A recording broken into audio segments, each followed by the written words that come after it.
Hello everyone, आप सभी लोगों का स्वागत है टीचिंग परीक्षा के आज के इस वीडियो में, जिसके अंदर में फ्रेंड्स हम लोग हमारा एक जो टॉपिक है मिडीवियल हिस्ट्री का, दिल्ली सल्तनत, उसको स्टार्ट करेंगे। तो आप सभी लोग जल्दी जल्दी से बता दीजिए अगर आप लोगों को आवाज बराबर आ रही है, स्ट्रीमिंग भी आप सभी लोगों को बराबर है।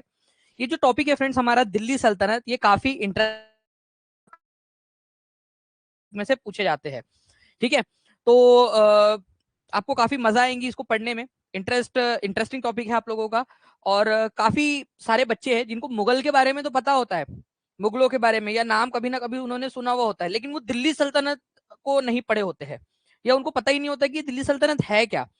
तो मैं आज आपको बहुत ही इजी लैंग्वेज के अंदर में सारी की सारी चीजें बताऊंगा दिल्ली सल्तनत के बारे में। ठीक है, तो चलिए स्टार्ट करते हैं। Ladies and gentleman, boys and girls, आप सभी का स्वागत है, सभी को गुड आफ्टरनून।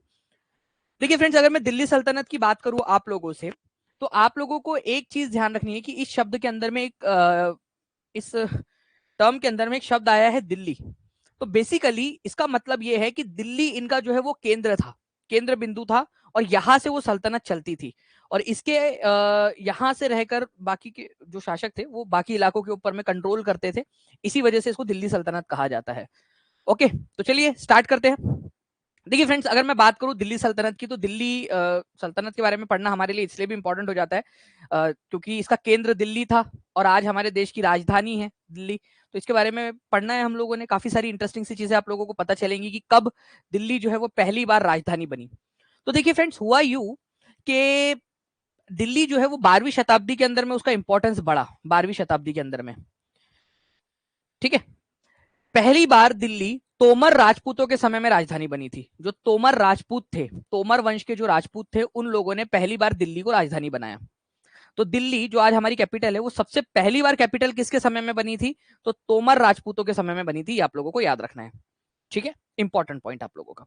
इसके अलावा मैं बात करूं फ्रेंड्स कि तोमर राजपूतों के बाद में चौहान, जिनको आप लोग चहमान भी बोलते हो, अजमेर के चहमान या राजस्थान के चहमान जो राजपूत थे, उनके समय में ये राजधानी बनती है। ओके, तो सबसे पहले बनी ये तोमर राजपूतों के समय में राजधानी, और बाद में चौहान लोगों ने इसको कंटिन्यू किया अपनी राजधानी के रूप में। चौहान लोगों ने भी अपनी राजधानी बना ली इसको, तोमर और चौहान फिर बाद में। ये आप लोगों को याद रखना है। नाउ फ्रेंड्स, अगर मैं इसके बारे में बात करूं आप लोगों से कि क्वेश्चन क्या बन सकता है आप लोगों का, तो आप लोगों से यहाँ पर मैं 12वीं शताब्दी की जगह पे कुछ और दिया जा सकता है। हो सकता है आप लोगों से बोल दिया जाए कि भाई 15वीं शताब्दी में दिल्ली एक महत्वपूर्ण शहर बन गया था। ठीक है, नहीं, 12वीं शताब्दी के अंदर में। 12वीं शताब्दी का मतलब होता है फ्रेंड्स 1100 ईस्वी से लेकर 1200 ईस्वी के बीच का जो समय काल है, 1101 से 1200 ईस्वी के बीच का जो समय काल है, उसको 12वीं शताब्दी बोलते हैं। मतलब जिसके तरफ जा रहे होते हैं ना हम लोग, ठीक है, उसको 12वीं शताब्दी, उसको उस शताब्दी के रूप में गिना जाता है। जैसे मान लो 1901 से लेकर सन 2000 तक का जो समय काल था, वो 20वीं शताब्दी थी। अभी हम लोग 2001 से 2021 तक जा रहे हैं, तो ये कौन सी शताब्दी है? 21 तक जा रहे हैं ना हम लोग, तो ये 21वीं शताब्दी है, 21st सेंचुरी। ओके, तो 12वीं शताब्दी में एक इंपॉर्टेंट शहर बना। पहली बार तोमर राजपूतों ने उसको राजधानी बनाया, बाद में फिर चौहानों ने। अब यहां पर में एक चीज याद रखना है फ्रेंड्स आप लोगों ने, कि जब तोमर और चौहान लोगों का यहां पर में शासन था, सबसे पहले तोमर लोगों के समय में राजधानी बनी, फिर बाद में चौहान लोगों के समय में, तब तक दिल्ली एक इंपॉर्टेंट वाला कमर्शियल शहर या फिर व्यवसायिक केंद्र बन गया था। काफी सारे व्यवसायिक जो लोग हैं, ठीक है, व्यापारिक लोग हैं, वो यहाँ पर में रहा करते थे। इसके सबूत आज भी आप लोगों को दिल्ली के अंदर में मिलते हैं। काफी सारे अमीर जैन व्यापारी उस समय में दिल्ली में रहा करते थे, जिन्होंने कई सारे मंदिरों का निर्माण करवाया था दिल्ली के अंदर में। और आज भी उस समय के काफी सारे मंदिर जो है आप लोगों को दिल्ली के अंदर में देखने के लिए मिलेंगे, दिल्ली और उसके आसपास के अंदर में। ठीक है, तो काफी सारे अमीर जैन व्यापारी भी रहा करते थे दिल्ली के अंदर में। तोमर और चौहान राजपूतों के समय में उन्होंने कई सारे मंदिरों का निर्माण करवाया। तो कमर्शियल, इंपॉर्टेंट कमर्शियल सेंटर या फिर प्रमुख व्यावसायिक केंद्र किसके समय में बना था दिल्ली पहली बार? तोमर और चौहान लोगों के समय में। इवन राजधानी भी पहले बार इन्हीं लोगों ने बनाई थी। तोमर लोगों ने सबसे पहले राजधानी बनाई, फिर बाद में चौहान लोगों ने इसको राजधानी के रूप में कंटिन्यू किया। ठीक है, इंपॉर्टेंट पॉइंट आपका। इसके अलावा फ्रेंड्स, दिल्ली में जो है व्यापारी रहते थे। ठीक है, व्यापार होता था दिल्ली से, तो सिक्कों की जरूरत पड़ने लगी। तो जब दिल्ली सल्तनत आई, तो उसके समय में जो सिक्के चलाए जाते थे 13वीं शताब्दी में, 13th सेंचुरी के अंदर में, उन सिक्कों को देहलीवाल कहते थे। तो दिल्ली सल्तनत के समय में जो आपका सिक्के चलते थे दिल्ली के अंदर में, उनको क्या कहा जाता था? देहलीवाल कहा जाता था। तो ये काफी एक इंपॉर्टेंट क्वेश्चन है। कई बार ऐसा आता है कि देहलीवाल का मतलब क्या है, तो देहलीवाल याद रखना है आप लोगों ने। लोगों को लगता है देहलीवाल मतलब कोई शहर है, नहीं, देहलीवाल एक्चुअली में कॉइन्स है, आपके सिक्के है, ये याद रखना है आप लोगों ने। सिक्कों को कहा जाता है देहलीवाल। दिल्ली सल्तनत के समय में चलने वाले जो सिक्के थे, ठीक है, जो सर्कुलेट होते थे दिल्ली सल्तनत के अंदर में, उसको कहा जाता था देहलीवाल।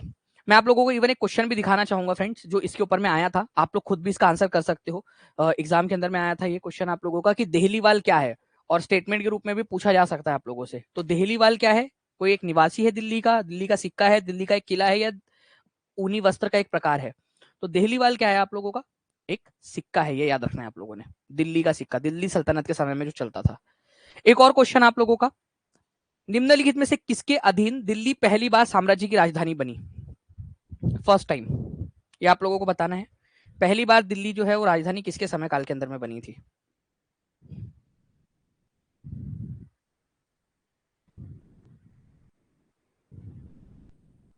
बहुत बढ़िया फ्रेंड, देखिए आप लोगों के यहाँ पर में आंसर्स आने स्टार्ट हो गए हैं। तो दिल्ली जो है, ये याद रखना है आप लोगों ने, तोमर राजपूतों के समय में सबसे पहली बार राजधानी बनी थी, तोमर। ठीक है, चलिए गुड। ए नहीं, देखिए कुछ लोग चौहान जो लगा रहे हैं ना, चौहान बाद में आए, पहले तोमर आए थे, बाद में फिर चौहान आए आप लोगों के। ठीक है, चलो। तो फ्रेंड नेक्स्ट क्वेश्चन की तरफ में आगे बढ़ते हैं।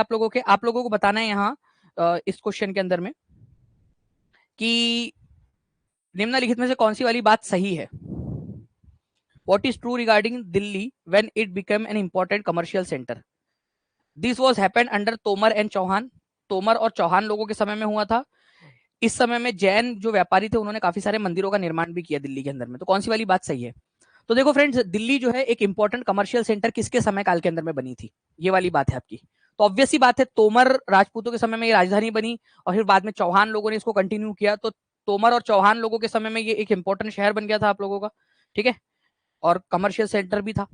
कमर्शियल सेंटर मतलब बहुत सारे व्यापारी वहां रहा करते थे, और कई सारे जैन व्यापारियों ने तो यहाँ पर में मंदिरों का निर्माण भी करवाया था। तो दोनों के दोनों पॉइंट आपके सही है। तो आप लोगों से बोला था कि कौन सा वाला सही है आप लोगों से ना, ठीक है, व्हाट इज ट्रू, तो आंसर होगा आपका ऑप्शन नंबर सी, बोथ।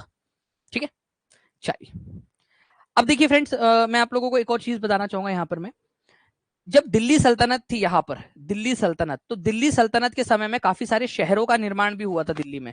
जो आज आप दिल्ली देखते हो ना, ठीक है, वो काफी सारे छोटे छोटे शहरों से मिलकर एक दिल्ली बनी है, छोटे छोटे शहरों से मिलकर। ठीक है, तो कई सारे नगर बसाए गए थे दिल्ली सल्तनत के सुल्तानों के द्वारा यहाँ पर में। जैसे कि आप लोग यहाँ पर देख पा रहे हो, ये है दिल्ली है कुन्हा। ठीक है, सबसे पुराना शहर दिल्ली है कुन्हा। ठीक है, उसके बाद में यहाँ पर में आप एक शहर देख रहे हो जहापन्हा, और यहाँ पर में एक शहर आप लोग देख रहे हो सीरी। तो ये जो दिल्ली है कुन्हा नाम का शहर है, ये कुतुबुद्दीन ऐबक ने बसाया था, कुतुबुद्दीन ऐबक। ठीक है, जो दिल्ली सल्तनत का पहला शासक था। मैं आपको बताऊंगा कि दिल्ली सल्तनत हम किसको कह रहे हैं, आगे में आपको पता चलेगा। जहापन्हा नाम का जो शहर है, वो मोहम्मद बिन तुगलक ने बसाया था। ठीक है, मोहम्मद बिन तुगलक ने। और सीरी नाम का जो शहर है, वो अलाउद्दीन खिलजी ने बसाया था। ये तीनों के तीनों के बारे में मैं आपको आगे में बताने वाला हूँ। जस्ट एक मैप के थ्रू बता रहा हूँ कि आपको काफी सारे शहर बसाए गए थे। ठीक है, दिल्ली कुन्हा नाम का एक शहर है। ठीक है, दिल्ली कुन्हा। सीरी नाम का शहर आप लोगों को यहाँ पर में मिलेगा। जहापन्हा नाम का शहर मिलेगा आप लोगों को। ये दिल्ली के अंदर में बसाए गए शहर थे बेसिकली, और इन पर क्वेश्चन आता है। किस तरीके से क्वेश्चन पूछा जा सकता है वो भी आप लोगों को दिखा देता हूँ मैं। ये जो शहर थे जो दिल्ली जिससे बना है आज, तो दिल्ली है कुन्हा और जहापन्हा, ये क्या थे? तो दिल्ली है कुन्हा और जहापन्हा क्या चीज थी? ये उपाधियां थी, मुगलों के द्वारा बनाई गई नहरें थी, दिल्ली सुल्तानों के द्वारा बनाए गए शहर थे, या मुगल काल में अधिकारियों के नाम थे, पद नाम थे उनके, उनके ऑफिस के नाम थे, ऑफिशियल के यहाँ पर में उनके टाइटल्स थे। तो आंसर जो है फ्रेंड्स यहाँ पर में क्या होगा, दिल्ली है कुन्हा और जहांपन्हा, ये दिल्ली सुल्तानों के द्वारा बनाए गए शहरों के नाम थे। दिल्ली कुन्हा, जहांपन्हा, सीरी, ये सब क्या थे? नाम है, शहरों के नाम है ये आप लोगों के। तो ये आपको पता होना चाहिए। नाउ फ्रेंड्स, अब मैं आप लोगों को बहुत ही इंपॉर्टेंट वाली जगह पे लेकर जाना चाहूंगा। आप लोग जब से दिल्ली सल्तनत शब्द सुन रहे हो, बट ये दिल्ली सल्तनत क्या है? ठीक है, दिल्ली सल्तनत क्या? तो एक चीज तो आपको समझ में आ गई कि दिल्ली उसका केंद्र था, वहां से ये पूरा शासन चलाते थे। लेकिन किसको कहे हम दिल्ली सल्तनत? आपको मैंने कहा कि पहली बार दिल्ली जो है वो तोमर राजपूतों के समय में राजधानी बनी। ठीक है, पहली बार तोमर राजपूतों के समय में राजधानी बनी थी दिल्ली। चौहान लोगों ने भी इसको राजधानी के रूप में कंटिन्यू किया, बट ये इसको हम दिल्ली सल्तनत नहीं कहते हैं। इसको दिल्ली सल्तनत नहीं कहते हैं। दिल्ली सल्तनत जो है फ्रेंड्स, बेसिकली सल्तनत काल की शुरुआत से मानी जाती है, जिसमें 5 राजवंशों ने शासन किया है। कुछ थे तुर्की के रूलर, टर्किश रूलर, तुर्की रूलर इनको कहा जाता है, तुर्की शासक, जिसमें सबसे पहला शासक हुआ कुतुबुद्दीन ऐबक। ठीक है, इन्होंने कुछ समय तक शासन किया इसके ये वंश ने। उसके बाद में एक बार खलजी डायनेस्टी ने शासन किया भारत पे, खलजी वंश ने। ठीक है, जलालुद्दीन खलजी, अलाउद्दीन खिलजी इसके इंपॉर्टेंट शासक हुए। उसके बाद में तुगलक वंश ने शासन किया। ठीक है, ग्यासुद्दीन तुगलक, मोहम्मद बिन तुगलक, फिरोज शाह तुगलक, ये सब इसके इंपॉर्टेंट वाले शासक थे। सैयद वंश आया आपका, खिज्र खान ने इसकी स्थापना की थी। और फिर बाद में आया लोधी वंश। ठीक है, लोधी वंश, बहलोल लोधी और आप लोगों का सिकंदर लोधी, इब्राहिम लोधी इसके शासक हुए। अब देखिए फ्रेंड्स, ये जो 5 राजवंश है ना, ठीक है, ये 5 राजवंश जो है आप लोगों के, इनको आप लोग कहते हो दिल्ली सल्तनत। ठीक है, तुर्की के रूलर, तुर्की के शासक। ठीक है, खलजी शासक, क्योंकि खलजी लगा हुआ था इनके सत्य में। ठीक है, तुगलक शासक। ठीक है, सैयद शासक, सैयद वंश, क्योंकि ये अरब से मानते थे अपने आप को। ठीक है, अरब ओरिजिन के मानते थे, इस वजह से सैयद वंश बोला जाता है। और लोधी वंश, ये अफगान डायनेस्टी थी, अफगानिस्तान के बेसिकली ओरिजिन के लोग थे लोधी वंश के लोग। तो ये 5 जो राजवंश है आप लोगों का, 1206 से लेकर, ठीक है, 1526 तक का जो समय काल है आप लोगों का, इसको आप लोग दिल्ली सल्तनत कहते हो। इसका सीक्वेंस आप लोगों से पूछा जाता है एग्जाम के अंदर में, ये याद रखना है आप लोगों ने। तो तुर्की शासक सबसे पहले थे। ठीक है, और उसी में से एक थी, एक रजिया सुल्तान भी हुई है। कुतुबुद्दीन ऐबक इसके शासक थे, इल्तुतमिश इसके शासक थे, इल्तुतमिश की बेटी रजिया, जिसके बारे में हम लोग डिटेल में पढ़ेंगे, बलबन, ये सारे के सारे तुर्किश वंश के शासक थे। इनको गुलाम वंश भी बोला जाता है, गुलाम वंश या मामलुक वंश भी बोलते हैं अपन लोग इसको, तुर्किश रूलर्स को। बट आप लोगों को अभी फिलहाल में तुर्की शासक याद रखना है आपके एग्जाम के लिए। ठीक है, खलजी वंश, तुगलक, सैयद और लोधी। लोधी सबसे आखिरी थे। ठीक है, सैयद सेकंड लास्ट थे, थर्ड लास्ट तुगलक। ठीक है, खलजी और तुर्किश, ये याद रखना, ये सीक्वेंस याद रखना है, क्योंकि सीक्वेंस के ऊपर में क्वेश्चन आप लोगों से पूछा जाता है। मैं आप लोगों को क्वेश्चन भी दिखाता हूँ जो एक एग्जाम में आप लोगों को आया था 22/12/2021, पेपर 2 एसएसटी के अंदर में, सीटेट में एग्जाम में क्वेश्चन पूछा गया आप लोगों का। ठीक है, आप देख सकते हो एग्जाम का क्वेश्चन है आप लोगों का ये, बताइए इसका आंसर क्या होगा। 13वीं से 15वीं शताब्दी के बीच में जो शासकों ने शासन किया है, उनका करेक्ट सीक्वेंस क्या है, और एग्जाम में पूछा गया क्वेश्चन है आपका ऑनलाइन शिफ्ट में। तो आप लोगों का आंसर होगा फ्रेंड्स, सबसे पहले तुर्की के शासक आए। ठीक है, फिर खलजी, फिर तुगलक, फिर सैयद, और इसके बाद में फिर आए थे सबसे लास्ट में लोधी वंश के शासक। और ये पहले अफगान शासक थे। ठीक है, मतलब अफगानों ने जो शासन किया था वो लोधी वंश के थे, वो लोग सबसे पहले अफगान शासक भारत में। तो तुर्किश, खलजी, तुगलक, सैयद और लोधी, ये 5 जो राजवंश है, इनको दिल्ली सल्तनत कहा जाता है मिलाकर। ठीक है, इनको कहा जाता है। बाकी दिल्ली सबसे पहले राजधानी कब बनी थी, वो तोमर लोगों के समय में बनी थी। बट दिल्ली सल्तनत जो हम शब्द इस्तेमाल करते हैं, वो ये 5 राजवंशों के लिए इस्तेमाल करते हैं, इन 5 राजवंशों के लिए। ठीक है, तो जब जब दिल्ली सल्तनत आए तो समझ जाना इन 5 राजवंशों के समय काल की बात कर रहे हैं हम लोग मिलाकर पूरा एज अ होल। हम लोगों ने जो है फ्रेंड्स देखा था कि जो तुर्किश शासक थे, जिनको गुलाम वंश भी कहा जाता है, ठीक है, क्योंकि काफी सारे गुलाम जो थे, किसी और राजा के गुलाम थे, वो लोग शासक बन गए थे इस समय काल के अंदर में। तो इन्हीं की एक शासिका थी रजिया, भारत की पहली महिला सुल्ताना, पहली और आखिरी महिला सुल्तान। ठीक है, रजिया सुल्तान, ये याद रखना है आप लोगों ने।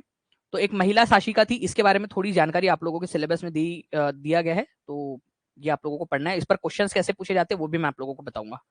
ठीक है, तो रजिया सुल्तान के बारे में अगर हम लोग बात करें फ्रेंड्स, तो रजिया जो है ये इल्तुतमिश की बेटी थी। इल्तुतमिश कौन था, इल्तुतमिश भी खुद एक सुल्तान हुआ करता था। ठीक है, इसी वंश का, तुर्की वंश का एक सुल्तान था इल्तुतमिश, उसकी बेटी थी।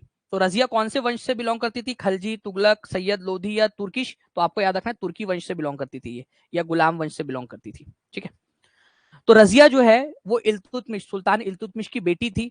ठीक है, और ये जो है 1236 के अंदर में शासिका बनती है, 1236 में। ठीक है, अब सुल्तान इल्तुतमिश का कोई बेटा नहीं था क्या, जो उसकी बेटी शासिका बनी? नहीं, ऐसा नहीं है, इल्तुतमिश के बेटे भी थे, लेकिन फ्रेंड्स उनसे भी ज्यादा काबिल थी रजिया। रजिया उनसे ज्यादा काबिल थी। इवन मिनहाज सिराज करके एक लेखक हुए हैं। ठीक है, इन्होंने कहा है कि रजिया जो है वो अपने सारे भाइयों से ज्यादा काबिल थी, सारे भाइयों से ज्यादा काबिल थी और एबल शासिका थी। ठीक है, तो मिनहाज सिराज ने खुद माना है इस चीज को। अब फ्रेंड्स मिनहाज सिराज जो है, इन्होंने अगली ही लाइन में कुछ ऐसी बात कह दी जिससे हमें उस समय के समाज के बारे में पता चलता है कि उस समय का समाज कैसा था। ठीक है, पहले तो उन्होंने माना कि अपने सारे भाइयों से ज्यादा काबिल थी, तो जब काबिल थी तो उसको बनाना चाहिए था शासिका। ठीक है। लेकिन मिन्हाज सिराज ने अगली ही लाइन में लिख दिया, बट जो एक रानी का शासन है वो भगवान के द्वारा जो एक आइडियल सोशल ऑर्डर बनाया गया, एक समाज व्यवस्था बनाई गई है जिसमें यह बोला गया है कि महिलाओं को हमेशा पुरुषों से नीचे रहना चाहिए, उसके खिलाफ जाता है। इससे पता चलता है कि उस समय के जो लेखक थे, ठीक है, उनके लेखन से पता चलता है कि समाज में क्या फैली हुई थी बात। लड़कियों को या जो महिलाएं थी उनको हमेशा नीचे समझा जाता था पुरुषों से, ठीक है। तो ये आप लोगों ने याद रखना, ये इंपॉर्टेंट वाली बात है कि किसने कहा था कि अपने सारे भाइयों से ज्यादा काबिल है, मिन्हाज सिराज ने कहा था। लेकिन फ्रेंड्स इसी से ये बात पता चलती है, जो तवारीख, तवारीख बेसिकली मतलब हिस्ट्री होता है, ठीक है, तवारीख। तो मिन्हाज सिराज ने भी अपनी बुक लिखी है तो वो हमारे लिए हिस्ट्री जैसी हो गई, तो उसको भी तवारीख बोलते हैं। तो जो तवारीख थी या जो उस समय का इतिहास जिन लोगों ने लिखा है, ठीक है, उनकी बातें पढ़कर हमें पता चलता है कि वो लोग जो है हमेशा शासकों को लिंग भेद और जो है यहाँ पर में ये बताते थे कि किस तरीके से महिलाएं जो है वो हमेशा सबॉर्डिनेट रहनी चाहिए, पुरुष हमेशा ऊपर रहने चाहिए, इन सारी चीजों को बात बताते थे। अब वो बात अलग है कि हर कोई इनकी बात से सहमत था नहीं उस समय में भी, लेकिन इनकी बात पढ़ के पता तो चलता है कि समाज कैसा था उस समय का। अब फ्रेंड्स आप लोगों ने देखा होगा कि कई बार ऐसा होता है कि तुम मेरी बेटी नहीं बेटा हो, ऐसे पिताजी जो है कई बार ऐसे कहते हैं, ठीक है। कई सारे लोगों को आप लोगों ने देखा होगा इस तरीके से कहते हुए, है ना, कि तुम मेरी बेटी नहीं बेटा हो। ओके। लेकिन फ्रेंड्स मैं आप लोगों को बताना चाहूंगा यहाँ पर में कि जो रजिया थी उन्होंने कभी भी अपने आप को बेटे की तरह नहीं दिखाया। उन्होंने बहुत प्राउडली कहा कि मैं जो है क्या हूं, मैं डॉटर हूं, मैं बेटी हूं। किसकी बेटी हूं? मैं इल्तुतमिश, सुल्तान इल्तुतमिश की बेटी हूं। और अपने शिलालेखों पर, अपने सिक्कों पर इन्होंने अपने आप को हमेशा बेटी की तरह दिखाया है।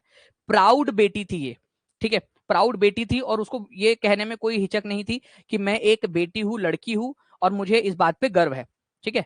तो डॉटर ऑफ इल्तुतमिश हमेशा अपने आप को बेटी की तरह दिखाया उन्होंने और उसको इस बात पे गर्व था। तो कभी भी अपने आप को पुरुष जैसा इसने नहीं दिखाया, ठीक है, रजिया ने। रजिया हमेशा अपने आप को बेटी की तरह ही दिखाती थी। 4 साल तक शासन किया उसने, 1236 से लेकर, ठीक है, 1240 तक, और 1240 में उसको गद्दी से हटा दिया गया। क्यों? क्योंकि जस्ट वो एक लड़की थी, ठीक है, तो उसको सत्ता से हटा दिया गया, ये याद रखना है आप लोगों ने। तो 4 साल तक रजिया ने शासन किया और हमेशा जब भी उसने सिक्के जारी किए या अपने अभिलेख लिखवाए उसके ऊपर में हमेशा उसने जो है अपने आप को बेटी की तरह दिखाया है। बट कुछ ऐसी भी थी जिन्होंने अपने आप को बेटी नहीं या महिला नहीं, लड़कों की तरह दिखाया। जैसे फॉर एग्जाम्पल रुद्रमा देवी, ये काकटिया वंश की रानी थी, रुद्रमा देवी, ठीक है, वारंगल की रानी थी, काकटिया वंश की, जो आज आपको तेलंगाना के अंदर में जो पार्ट पड़ेगा ये, ठीक है। इन्होंने क्या किया, अपने आप को हमेशा एक लड़के की तरह दिखाया है। हमेशा अपने अभिलेखों के अंदर में अपने आप को लड़के की तरह दिखाया।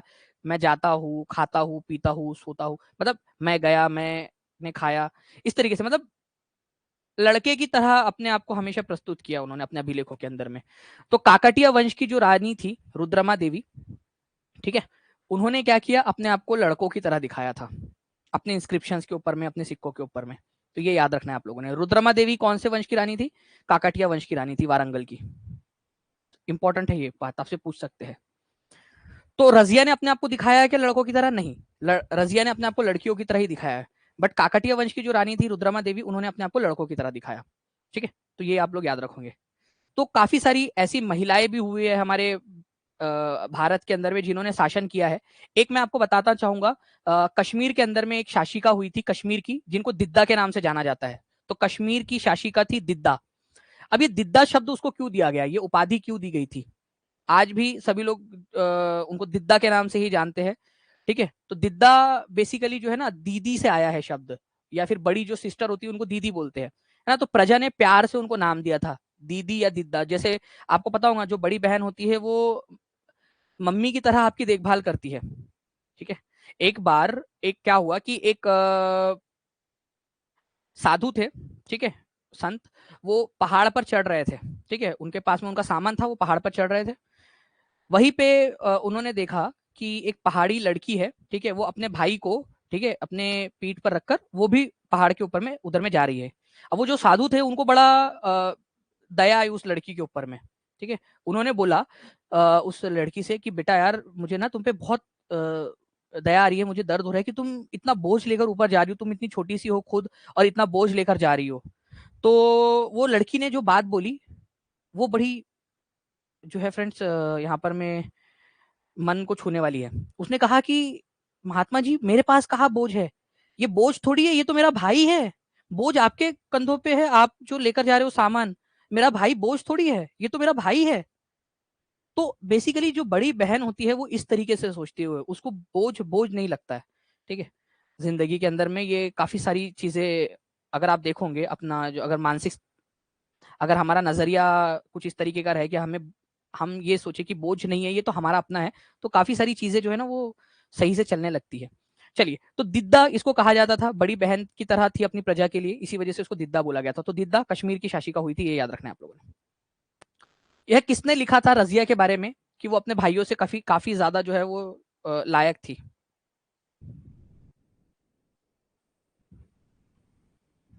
किसने लिखा कि रजिया अपने भाइयों से कहीं अधिक योग्य और सक्षम थी?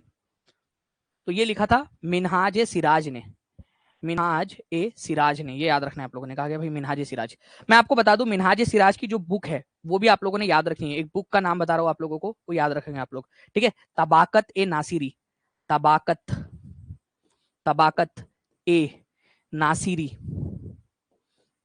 ये याद रखना है आप लोगों ने। तबाकत ए नासिरी नाम की एक बुक लिखी थी इन्होंने, तबाकत ए नासिरी, मिनहाज ए सिराज ने। ठीक है, जिसके अंदर में उन्होंने रजिया के बारे में ये लिखा है। तो तबाकत नासिरी, ये भी याद रखना, बहुत इंपॉर्टेंट पॉइंट है। ये भी पूछा जा सकता है कि तबाकत नासिरी नाम की बुक किसने लिखी थी? मिनहाज सिराज ने।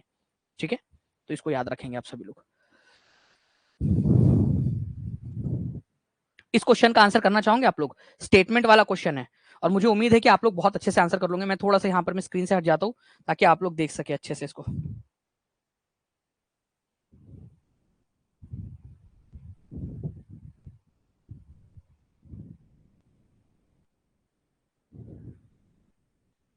देखिए फ्रेंड्स, यहाँ पर मैं आप लोगों को बोला गया है कि रजिया जो है उन्होंने अपना नाम चेंज कर लिया था अपने इंस्क्रिप्शन के ऊपर में, और अपने आप को ऐसा दिखाया जैसे कि वो पुरुष थी। दूसरा वाला बोला है कि जो ऑथर थे तवारीख के, तवारीख मतलब बेसिकली हिस्ट्री, ठीक है, उन्होंने सोशल और जेंडर डिफरेंस के आधार पर ये कहा कि हमेशा जो पुरुष है वो क्या होते हैं, महिलाओं से ऊपर होते हैं, सुपीरियर होते हैं। अब देखिए ये कितना इजी क्वेश्चन है फ्रेंड्स, ठीक है, बहुत ही ज्यादा इजी क्वेश्चन आप लोगों का। मैं बताता हूं कैसे। पहला ही पॉइंट पढ़िए आप लोग। रजिया ने अपने अभिलेखों में अपना नाम पुरुषों जैसा लिखकर अपने पुरुष होने का भ्रम पैदा किया। अगर आप ऑप्शंस देखोगे तो आपको लगेगा कितना टफ क्वेश्चन है, लेकिन आप देखिए कि ऐसा रजिया ने कभी किया ही नहीं। रजिया ने पुरुष जैसा दिखाया ही नहीं, वो तो प्राउड बेटी थी, अपने आप को हमेशा बेटी की तरह, इल्तुतमिश की बेटी की तरह दिखाती थी वो। तो पहला वाला गलत है। अब ऑप्शन एलिमिनेशन की निंजा टेक्निक का इस्तेमाल करेंगे हम लोग। यहां पर मैं बोला है कि ए और बी दोनों सही है, तो ए को सही बोला है तो ये आंसर नहीं हो सकता क्योंकि ए तो गलत है। ए और बी दोनों सही है, मतलब ए को सही बोला है तो ये भी आंसर नहीं हो सकता क्योंकि ये तो गलत है। और यहां पर में भी देखिए ए को सही बोला है उसने, तो ये भी आंसर नहीं हो सकता। तो तीन ऑप्शन हमने एलिमिनेट कर लिए, दूसरा पॉइंट अभी तक पढ़ा ही नहीं हम लोगों ने। ठीक है, तो आंसर क्या होगा फ्रेंड्स? आपका आंसर होगा ऑप्शन नंबर 4, डायरेक्टली आ गया आपका। तो हमेशा जो है फ्रेंड्स, यहां पर में इस तरीके का क्वेश्चन आपको जो दिख रहा है वो टफ ही होगा ऐसा जरूरी नहीं। कितना ईजी क्वेश्चन था ये, कितना ईजी क्वेश्चन था। ठीक है, और बच्चे लोग बेवजह ही डर गए होंगे इसके अंदर में, इस क्वेश्चन को देख करके कितना जो है कठिन क्वेश्चन पूछ लिया, स्टेटमेंट वाला, स्पष्टीकरण वगैरह, उसका कोई जरूरत ही नहीं थी यहाँ पर में। ठीक है, चलिए। तवारीख के जो लेखक थे उन्होंने सामाजिक और लिंग भेद को आधार बनाकर यह तर्क दिया कि पुरुष स्त्रियों की तुलना में श्रेष्ठ होते हैं। तो ये आपको बताया ना मैंने कि मिनहाज सिराज, तवारीख मतलब बेसिकली हिस्ट्री को बोला जाता है। तो जो मिनहाज सिराज जैसे जो लेखक हुए उन लोगों ने क्या बताया कि पुरुष जो है वो श्रेष्ठ होते हैं स्त्रियों की तुलना में, वही सब तो बताया। तो बी सही है उन लोगों का। ठीक है, नाउ अब देखिए फ्रेंड्स, इतने सारे शासक हुए हैं और इतना पुराना इतिहास है, करीब जो है यहाँ पर में आप लोग देखोगे 800-900 साल पुराना इतिहास, इनके बारे में हमें पता कैसे चलता है? तो कैसे पता चला इनके बारे में? तो मैं आपको बताना चाहूंगा कि कुछ चीजें हैं जिससे हम लोग इतिहास का पता लगाते हैं। जैसे कि उस समय के जो अभिलेख लिखे गए थे उससे हमें पता चलता है।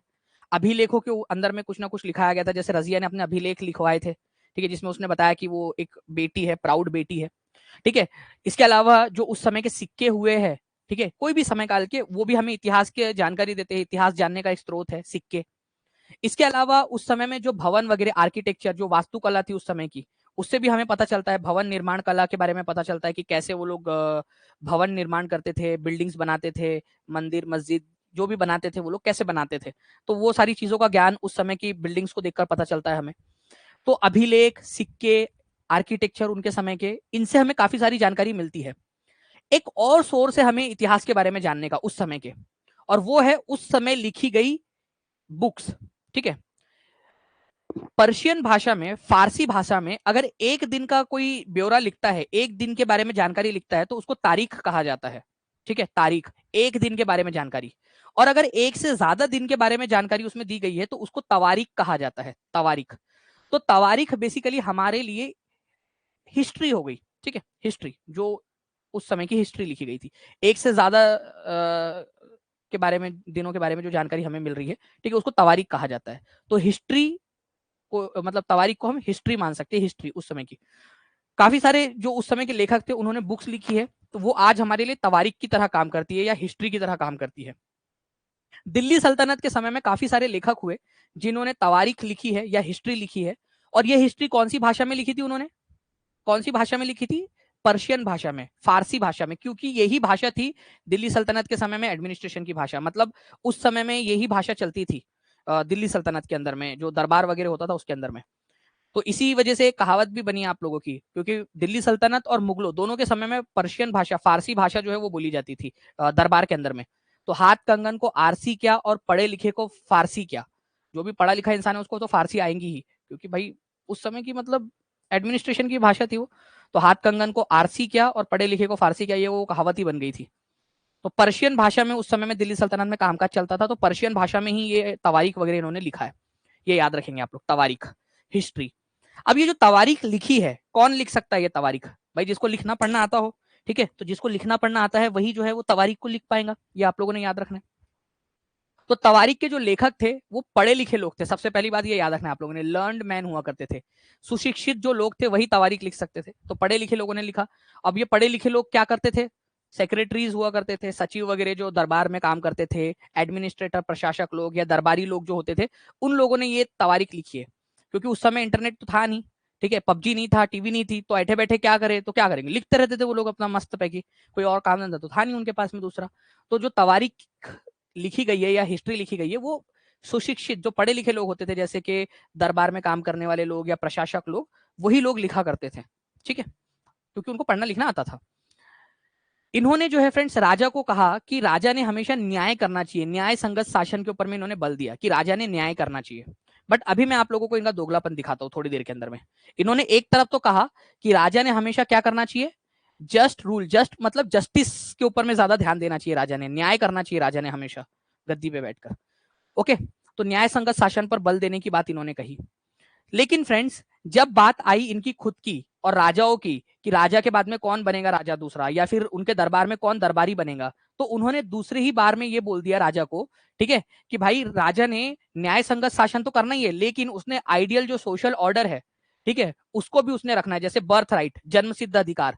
मतलब राजा के बाद में राजा का ही बेटा या राजा का ही वंशज राजा बने, या दरबारी खुद भी ये चाहते थे कि उनके बाद में उनका बेटा, जो दरबारी लोग हैं वो चाहते थे कि उन्हीं का बेटे को उनकी पोस्ट पर बिठा दिया जाए, ठीक है, और बेटे को ही बिठाया जाए, बेटी को नहीं। जेंडर डिस्टिंक्शन के ऊपर में भी उन्होंने ध्यान दिया, लिंग भेद के ऊपर में, ठीक है। तो जेंडर डिस्टिंक्शन उन्होंने कहा कि भाई लिंग भेद लड़के को ही बनाना चाहिए, और बर्थ राइट जो उनके वंशावली में हुआ है उसी को बनाना चाहिए, इवन राजा का बेटा ही राजा बने और दरबारियों का ही बेटा दरबारी बने, इस तरीके से। तो ऑथर को ये लोग क्या, ऑथर लोग जो थे तवारीख के, उन्होंने हमेशा राजा को बर्थ राइट और जेंडर डिस्टिंक्शन को ध्यान में रखने की भी सलाह दी। एक तरफ तो कहा कि न्याय संगत शासन करे, लेकिन जब खुद की बात आई तो खुद के तरफ में इन्होंने बर्थ राइट और लिंग भेद वगैरह ये सारी चीजों को डाल दिया, उन्होंने जेंडर स्टीरियोटाइपिंग कर दिया था, बिल्कुल। अब ये जो शासक थे दिल्ली के, या ये जो ऑथर थे तवारीख के, इन्होंने जो ये आइडियाज दिए हैं, ये जो उन्होंने लिखा है, आपको क्या लगता है पूरे दिल्ली सल्तनत में सारे के सारे लोग उनकी बात से इत्तेफाक रखते होंगे? जो उन्होंने कहा कि भाई बर्थ राइट होगा, जेंडर डिस्टिंक्शन होगा, क्या हर कोई उनकी बात से सहमत होगा? आपको लगता है कभी भी ऐसा होता है क्या कि किसी ने कोई बात कही हो और पूरे जितने भी लोग हैं, ठीक है, वो सारे के सारे उनकी बात से सहमत हो जाए? मोदी जी ने कुछ कहा तो सारे के सारे लोग पूरे देश में सहमत हो जाए, या राहुल गांधी ने या केजरीवाल ने या फिर किसी और ने भी कुछ भी कहा तो सारे के सारे लोग उनसे सहमत हो जाए? ऐसा नहीं होता ना, ठीक है। हर कोई मतलब सारे के सारे लोग सहमत हो जाएंगे ऐसा नहीं होता। तो काफी सारे लोग ऐसे भी रहे होंगे जो उनकी बात से सहमत नहीं थे कि भाई ये क्या बर्थ राइट थोड़ी होना चाहिए, हमेशा जो काबिल है उसी को मिलना चाहिए, और जेंडर डिस्टिंक्शन क्या हो सकता है, लड़की ज्यादा काबिल हो। तो हर कोई इनकी बात से सहमत होगा तवारीख के लेखकों की बात से, ऐसा जरूरी नहीं है, ठीक है। तो आइडियाज जो है वो उनकी बात से हर कोई इत्तेफाक रखता था, ऐसी भी बात नहीं है।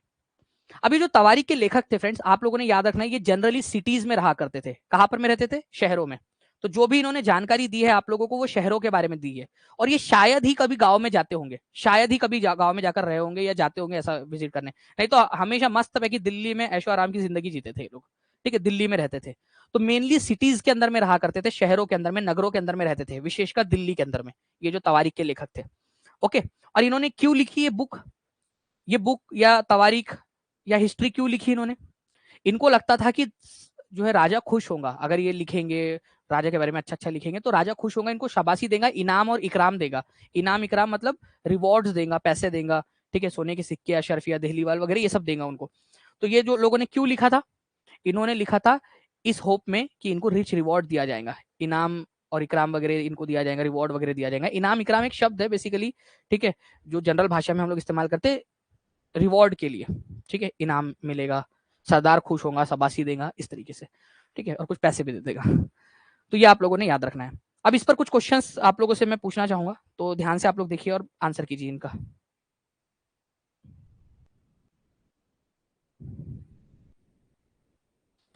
दिल्ली के सुल्तानों के शासनकाल में निम्नलिखित में से कौन सी एक प्रशासनिक भाषा थी?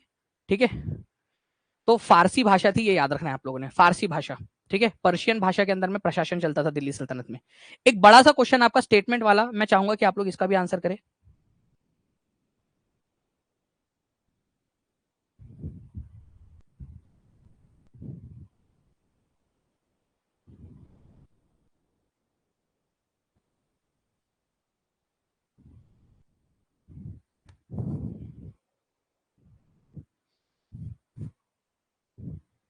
बताइए इसका आंसर क्या होगा?